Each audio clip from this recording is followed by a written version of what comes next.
Before modern football stadiums became safer, one night in Brussels changed European football forever.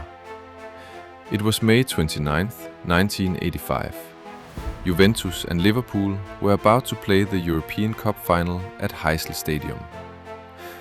But before the match even began, violence broke out between supporters. As people tried to escape, the situation became catastrophic. A retaining wall gave way. 39 people lost their lives. Hundreds more were injured. And somehow, the match still went ahead.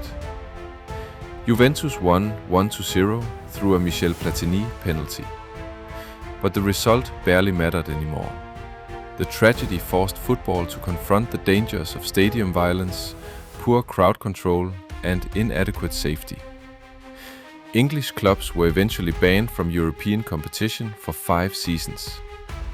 Heysel became one of the darkest nights in football history, and it changed how the game thought about stadium safety forever.